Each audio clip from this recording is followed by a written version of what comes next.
بسم اللہ الرحمن الرحیم۔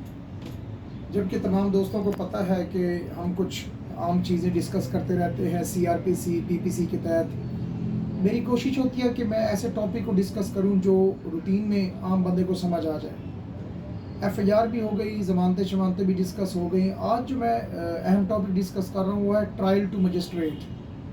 میں نے اپنے لاسٹ ڈسکشن میں یہ کہا تھا کہ ٹرائل سیشن کورٹ میں بھی ہو سکتا ہے، ہائی کورٹ میں بھی ہو سکتا ہے، اور لیکن عموماً ٹرائل ٹو مجسٹریٹ ہوتا ہے، یعنی مجسٹریٹ صاحب ٹرائل کرتے ہیں۔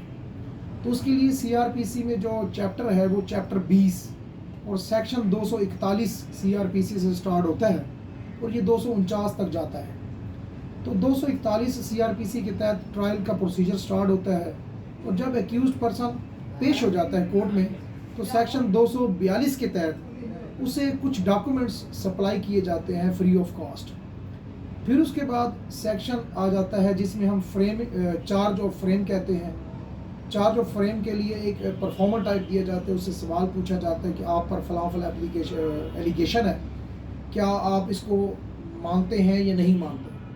اگر وہ ملزم یا ایکیوزڈ اگر وہ اپنے اوپر لگائے گئے ایلیگیشن کو تسلیم کر لیتا ہے، مان جاتا ہے، تو فوراً کورٹ جو ہے اس کو کنوکٹ کر دیتی ہے، سزا دے دیتی ہے۔ اور اگر وہ ڈینائی کرتا ہے اپنے اوپر لگائے گئے ایلیگیشن کو تو پورا ایک پروسیجر سٹارٹ ہو جاتا ہے، ٹرائل شروع ہو جاتا ہے۔ اس کے بعد مجسٹریٹ صاحب وٹنس کو بلاتے ہیں، وہ بھلے پرائیویٹ ہیں یا سرکاری ہیں، پھر ان کو پورا ایگزامن کیا جاتا ہے۔ اس کے بعد سیکشن 342 کی سٹیٹمنٹ ہوتی ہے، جسے عام طور پر ہم یہ بھی کہہ سکتے ہیں کہ ملزم خود کو بے گناہ ثابت کرنے کے لیے باقاعدہ کورٹ میں ایک سٹیٹمنٹ دیتا ہے۔ اس کے بعد کورٹ فائنل بحث کا سننے کے بعد ایک فیصلہ دیتی ہے۔ اب یہ کورٹ کی جیورسڈکشن ہے یا ڈسکریشنری پاور ہے کہ وہ پورا ٹرائل ہونے کے بعد ملزم کو سزا دے یا باعزت بری کرے۔ Thank you.